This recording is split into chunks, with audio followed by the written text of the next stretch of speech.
Vatsympana etny pasteur Ratsianarivo Lea. Hoy Jesosy, anio raha iain'ny feony ianareo, aza manamafy ny fonareo tahaka ny tamin'ny fahasosorana. Amen. Ivavaka sika tompoko. Indreny afalianay ry Andriamanitra ray zanaka ary fanay masina tratra ity maraina ity. Misaotranao indrindra izahay satria mbola velonay natrapa-monjena. Ary dia miaraba anao mpanetretena manoroka ny tongotra masina ary ilay tompon'ny tompo sy mpanjaka ny mpanjaka. Mendrika ho anao izany fiderana, fankalazana, fitsahoana, fanomezam-boninahitra anao izany. Misaotranao indrindra izahay satria mbola miteny aminay mandrakariva ianao ary tia nanatra anay mba handehananay amin'ny lalan'ny fahamarinanao sy ny sitraponao. Aidino ny fanainao masina Jesosy amin'ny isan-tokantrano sy ny isam-batan'olona izay miaino izao vatsim-panahy izao, ka tsy hanamafy tokoa ny fonay izay fa hanokatra ny fonay, ny sainay, ny fanahinay mba ho anjakanao. Dia mitenena Jesosy fa voninkaino anao izay mpanomponao.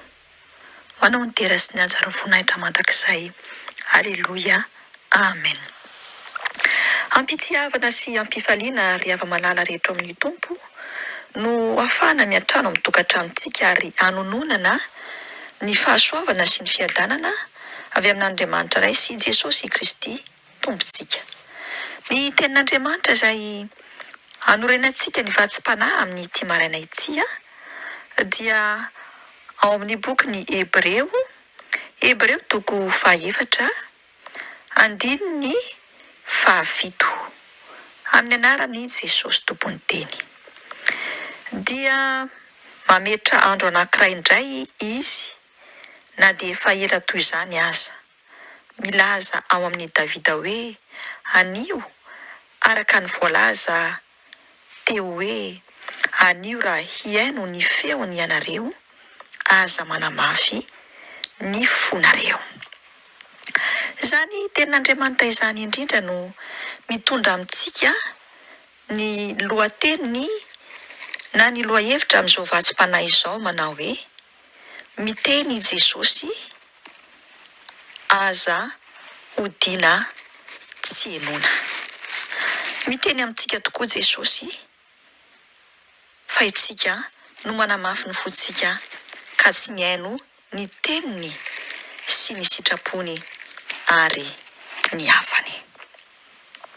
Raha mijery ny fiainan'ny olombelona eto amin'ity zao tontolo izao ity tsika tsiraray avy, na izao sy anao izay miaino koa izao vatsim-panahy izao, dia mino sy mahatoky eo fa samy manana faniriana ny tsiraray avy ny anana fiainana tsara, milamina, feno, safinonoka araka izay tiany sy heveriny fa izay ny tena fiainana sy fahasambarana. Raha ny amin'izao tontolo izao, na ny olona ataontsika hoe olona izay tsy manolo tena marina an' Jesosy, ny aminy atao hoe fiainana sy fahasambarana, dia rehefa tanteraka ny sitrapon'ny nofony sy ny fahafinaretan'ny nofony izay mety faniriny. Mety malala ny Jesosy Kristy tompo izy, malala ny tenin'Andriamanitra ihany ny olona, fa kosa tsy avelany anapaka ny fiainany feno sy tanteraka Jesosy amin'ny alalan'ny sitrapon'Andriamanitra izay voasoratra ao amin'ny Baiboly sy izay renesiny hoentin'ireo mpanompon'Andriamanitra, fa amin'izay mampetipety azy marina sy mampetipety ny fiainany, dia izay ny ahafantarany hoe sambatra izy. Ary izay no mahatonga ny tenin'Andriamanitra miteny anio hoe anio tsika raha miaino ny feony, aza manamafy ny fontsika. Tantara iray izay zava-misy sy marina niseho sy nitranga, ny tantaran'ny ity tovovavy anankiray na renim-pianakaviana anankiray voaraika amin'ny 20 taona antsoina hoe Sara, izay niaina tany amin'ny faritra firenena atao hoe Westminster, izany hoe tany Angleterre teo ny tantara. Ary voasoratra tao anatin'ny gazety maro samihafa ny tantaram-piainan'ity tovovavy anankiray voaraika amin'ny 20 taona ity. Raha tsaroantsika tsara fa nisy loza mahatsiravina izay niseho ny aliny 12 ny volana Marsa 1724 tany amin'ity tanàna ity atao hoe Westminster. Ary ity tovovavy ity dia teo amin'izany toerana izany tokoa tamin'io fotoana io. Tao anatin'izany nefa dia tokony nandeha nijery fety tany Manchester izy, kanefa ny nahagaga dia tany amin'ny toerana izay Westminster io izy. Ny zava-nisy tsy nitranga dia tsy niara-ny loza akory izy, fa mbola voaro satria teo ny fiainony ny feon'ny Jesosy Kristy Tompo na ny feon'Andriamanitra. Ny 12 ny volana May 1724 nefa dia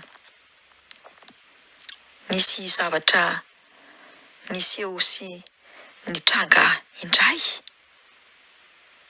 kanefa dia tsy mbola maty ihany ity tovovavy ity noho ny fiainony ny bitsiky ny fanahy masina izay niteny tao anatiny. Anisan'ny atao hoe nihaino izy. Inona nefa no zavatra niseho sy nitranga ny 7 ny volana Jiona 1724 dia nisy loza mahatsiravina niseho sy nitranga indray tany Londres, ary dia voatifitra teo i Sara ka maty. Manoloana an'izany tantara izany dia mety maro amintsika angamba izay miandro vatsym-panahy izao no hiteny hoe tsy nanana chance izy. Misy koa ny milaza hoe efa destin mihitsy nahazo anazy dia maty izy. Kanefa ny misy koa mety hiteny amintsika hoe fa naninona re Andriamanitra, naninona Jesosy Kristy Tompo no namela ho azy ho faty, nefa tovovavy izay nino, tovovavy tsotra ry havako, anio ny Tompo mitodika amiko sy mitodika aminao. Fa firy amintsika tokoa moa, ary iza amintsika no tsy efa nandalo na niaina izany toe-javatra izay niainan'ity tovovavy ity izany, fa zavatra hafa no fisehony. Ary misy izay zavatra mety tsy hahazo ny hafa, na ny loza izay mety tsy hahazo ny hafa, kanefa kosa mety hiatra amin'ny hafa. Androany ny tenin'Andriamanitra dia milaza amintsika araka ny izay novinako teo hoe anio, araka ny voalaza hoe anio raha iain'ny feony ianareo, aza manamafy ny fonareo. Firifiry amintsika izay milaza fa kristianina na mpanaradia an Jesosy tokoa moa no tsy efa nahare sy nandray ny afatra izay nampitondrain'i Jesosy Kristy Tompo tamin'ny alalan'ny fanahy masina, amin'izay antso na asa fanompoana izay tokony ho tanterahan'ny tsiraray avy eo amin'ny saha na eo amin'ny fiangonana izay anompotsika tsiraray avy. Fa moa ve mba nihaino izany antso izany tsika, nihaino izany bitsiky ny fanahy masina izany tsika, ka namaly izany antson'i Jesosy izany. Tsarovy ry havako fa ny fiainan'ny zanak'olombelona,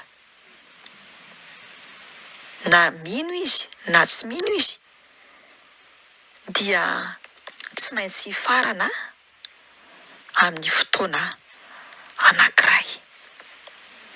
Ary amin'ny izay fotoana izay, ny tsiraray avy dia tsy maintsy iseho eo anatrehan'ny Andriamanitra ray. Tsy hoe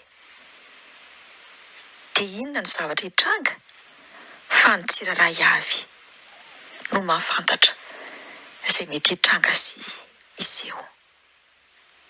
Fa anio Andriamanitra miteny,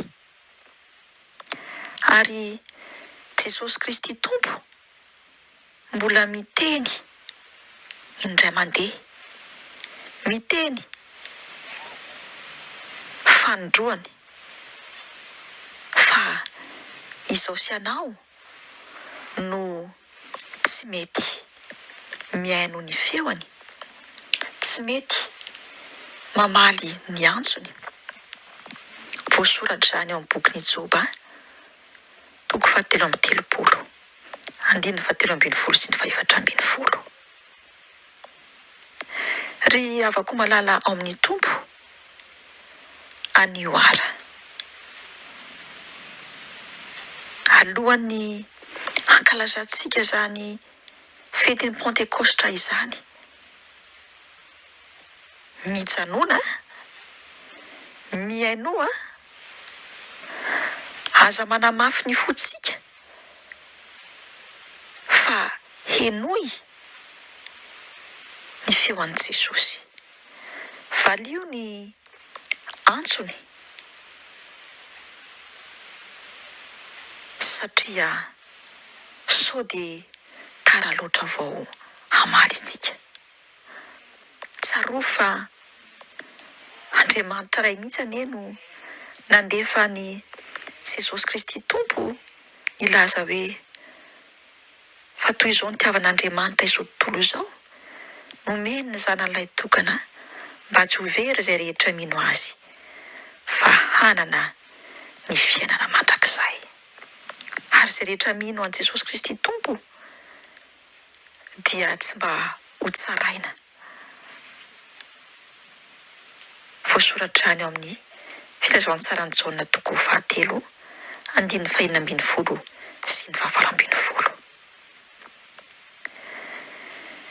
Ny fanapahan-kevitr'Andriamanitra dia miankina amin'ny safidiko sy ny safidinao ihany, miankina amin'ny fiainoko sy ny fiainonao ny hafany, miankina amin'ny famaliako sy ny famalianao ny antsony. Fa mbola miala nenina amiko sy aminao izy, satria efa nalefany mihitsy Jesosy Kristy Tompo nandalo ny fahafatesana izay tokony hisy asy izy anao. Fitiavana faratampony lehibe indrindra izany fitiavana izany. Koa ny ry havako, na antitra na tanora, na firy taona ianao na firy taona, aza mangatakandro. Fa anio dia andehetsika hibebaka. Hiain'ny feon'i Jesosy Kristy Tompo amin'ny alalan'ny fanahy masina, tsy hanamafy ny fotsika itsony, fa anatanteraka ny sitrapony ary indrindra hamaly ny antsony. Vavaka isika tompoko. Sambatra izay Jesosy manana anao, tsy mba mamela anay ho kamboty, fa mbola nalefanao ny fanahinao masina hibitsika aminay. Menatra sy mangay azy satria tsy mety mihaino ny feonao Jesosy Kristy Tompo. Manamafy ny fonay mandrakariva manoloana ny sitraponao sy ny antsonao. Mibebaka, mifona, mivalo, mandadilady. Mangataka aminao izay Jesosy io. Torotoro ny fovaton'ny tsiraray avy ho tonga fonofo. Araidino ny fanahy masinao, anoritoro ny andrina varahana sy ny atoka rehetra izay miziriziry sy miezinezina. Hanadio sy hanala izay rehetra manakatsakana ao anatin'ny sofiny tsiraray avy, ka tsy ahafahany mihaino ny feonao sy mamaly ny antsonao. Aza vela isy alamaina Jesosy, fa tafio ny herinao mba handray sy hamaly ny antsonao. Anio dia anio ihany. De ho tanteraka aminay tokoa ny Jesosy ny teninao sy ny tsodraninao manao hoe fa velona sy mahery ny tenin'Andriamanitra, ka maranitra noho ny sabatra roa lela, ka manindrona hatramin'ny fampisarahana ny aina sy ny fanahy, ary ny tonona sy ny tsoka, ka mahay mamantatra ny eritreritra sy ny fisainan'ny fo. Oka Jesosy io, atoika anao zay, ino anao zay, andrainao tanteraka ho tompo sy mpamonjy ary mpanapaka ny fiainanay. De ho renay ny feonao, ho valinay ny antsonao, de ho safinoniky ny fitiavanao ny fonay amin'ny andro rehetra sisa iananay. Tiana ianao Jesosy io, mitenena mandrakariva fanahy masina, fa voninkiana anao izay mpanomponao. Ho anao kosa Andriamanitra idera sy ny haja ary ny voninahitra mandrakizay. Aleluia.